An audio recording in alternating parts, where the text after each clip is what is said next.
আসসালামু আলাইকুম এভরিওয়ান, আশা করি সবাই ভালো আছেন। আমি সজীব, যুক্তরাজ্যের লন্ডন থেকে বলছি। আজকে যে টপিকটা ডিসকাস করব সেটা হচ্ছে আইএলটিএস স্কোর। বাংলাদেশ থেকে যুক্তরাজ্যে আসার জন্য আমাদের আইএলটিএস স্কোর কতটুকু প্রয়োজন হয়, এটা হচ্ছে খুবই গুরুত্বপূর্ণ একটা বিষয়, খুবই গুরুত্বপূর্ণ একটা topic to talk about. That's why আমরা আজকে ক্লিয়ারলি জেনে যাব আমাদের আইএলটিএস এর কতটুকু স্কোর প্রয়োজন হবে। প্রথমে আমি বলছি অ্যাবাউট ব্যাচেলর ডিগ্রি। যদি আমরা ইন্টারমিডিয়েট কমপ্লিট করার পর কেউ ইউকেতে স্টাডি করার জন্য আসতে চাই, ডেফিনেটলি আমাদের আইএলটিএস স্কোরটা প্রয়োজন হয়। সেই কেসেসে 5.5 to 6 হলে হচ্ছে মোটামুটি আমাদের হয়ে যাবে। So 5.5 to 6, no band less than 5.5, overall 6, এটা হচ্ছে একটা স্ট্যান্ডার্ড আইএলটিএস স্কোর। এখন কেউ যদি ওভারঅল 6 না পেয়ে 5.5 পেয়ে যায় এবং একটা স্কোর, কোনো একটা ব্যান্ডের স্কোর 5 পেয়ে যায়, তাহলে সে অ্যাপ্লাই করতে পারবে, বা তার জন্য কিছু ফান্ডামেন্টাল কোর্স ধরিয়ে দিবে, ইএসএল কোর্স ধরিয়ে দিবে। অফকোর্স অপরচুনিটি আছে, বাট 5 এর নিচে নামা যাবে না। Remember, this is the red line. 5 is the red line. Okay, for masters এর জন্য regular masters or taught course based masters, সেই কেসেসে আমাদের আইএলটিএস স্কোর কতটুকু প্রয়োজন হতে পারে। অফকোর্স 6 থেকে 6.5 প্রয়োজন হয়। কোনো ব্যান্ড 5.5 এর নিচে নামা যাবে না। 5.5 এর নিচে নেমে গেলেই আপনাকে ইএসএল কোর্স ধরিয়ে দেবে, যেটা হচ্ছে খুবই এক্সপেন্সিভ এবং এক্সট্রা হেডেক হবে আপনার জন্য। Remember, 5.5 individual band, overall band হতে হবে 6.5। এটা হচ্ছে আমাদের কোর্স বেসড মাস্টার্সের জন্য। যদি আমি research based masters or MPhil করতে চাই, তাহলে 6 থেকে 7 পর্যন্ত স্কোর প্রয়োজন হয়।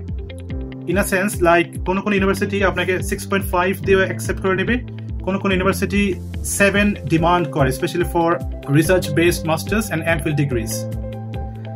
যদি আমরা পিএইচডি জন্য আসতে চাই, definitely you must have 7 overall IELTS score. কোনো ব্যান্ডে 6.5 নিচে নামা যাবে না। এই কেসেসে ওরা খুবই স্ট্রিক্ট। যদি আপনার অল্টারনেটিভ কোনো সার্টিফিকেশনস না থাকে, remember, this is the criteria to come here in the UK for higher studies. এখন অল্টারনেটিভ সার্টিফিকেশনস কি, ওরা কি ধরনের সার্টিফিকেটস অ্যাকসেপ্ট করে? নাম্বার 1, ওরা ইন্টারনালি ইউনিভার্সিটি থেকে টেস্ট নিতে পারে। যদি আপনি সেখানে একটা স্ট্যান্ডার্ড স্কোর করে ফেলেন, তাহলে আপনাকে আইএলটিএস এর সাবসিডি হিসাবে ওই কোর্সে আপনাকে এনরোল করিয়ে নেবে। নাম্বার 1, ওকে। নাম্বার 2 হতে পারে এক্সট্রা যে ডিফারেন্ট টাইপস অফ সার্টিফিকেশনস আছে, ডুলিঙ্গুয়াল অর জিআরই, জিমেট, সে কেসেসে ওরা ওইগুলো কনসিডার করতে পারে। আরেকটা ইন্টারেস্টিং বিষয় হচ্ছে মিডিয়াম অফ ইনস্ট্রাকশন দিয়েও অনেকে অ্যাপ্লাই করছে। ইউকেতে কিছু ইউনিভার্সিটি আছে যারা অ্যাকসেপ্ট করছে মিডিয়াম ইনস্ট্রাকশনটা যদি ইংলিশে হয়ে থাকে। আমরা অনেক ইউনিভার্সিটি আছে যেগুলির মিডিয়াম অফ ইনস্ট্রাকশন হচ্ছে English, especially for the public universities and majority of the cases the private universities, top ranked private universities.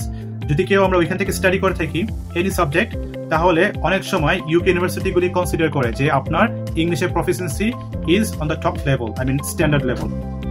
দেন হতে পারে যদি আপনি কোনো একটা ইংলিশ ল্যাঙ্গুয়েজ স্পিকিং কান্ট্রিতে পড়াশোনা করেছেন, ডেফিনেটলি সেই কেসেসে ওরা ওইটাকে অ্যাকসেপ্ট করতে পারে।